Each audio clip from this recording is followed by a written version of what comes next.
Hindi nilagyan ng grasa yan, nung pinalitan din Hindi pinalitan to. Hindi, bago po yan. Kaya lang hindi wala silang grasang nilagay dyan na ano dyan. Hindi naman papasok ko ng grasa yan. Ganda ka din yan sa... Tayo sa kanya, pagkakat niya ng pressure plate.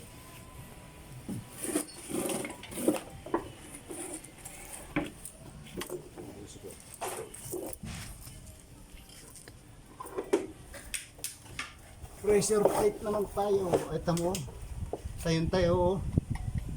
Ibig sabihin, manipis yung hindi naiipit masyado ang ano. Bilis pala okay ito pa. Kaya dulas na dulas na, hindi naiipit yung layne, hindi masyado naiipit.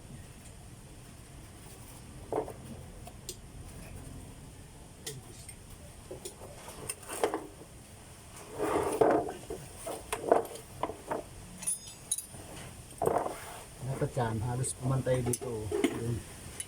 Hindi siya masyadong nakaganyan. Pagka sinisipa. Hindi, yung pwesto niya ngayon, dapat nakaganyan siya, hindi masyadong nakatayo. Ibig sabihin nito, kaya hindi siya masyadong nakalubog doon, hindi masyadong naiipit ang lining, kaya nag-i-slide.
Dapat po ito, binawasan din dyan. Yan, binawasan niya po rin yan. No? Pero kulang pa ang bawas. Kapal ng lining dilos. Ano bang itsura ng isang pressure plate? Ganyan din. Walang pinagkaiba dito. Oo, parehas lang. Hindi maumpok ng kaunti. Hindi po.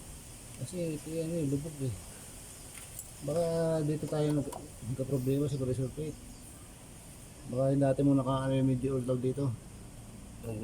Hindi ko na maano yung dati. Pero maano na yun, matalas na kasi yung dati. Ang kapal pa nito yun. Ay putos. Tipak yata.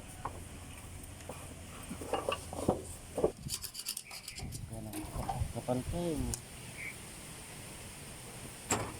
Pressure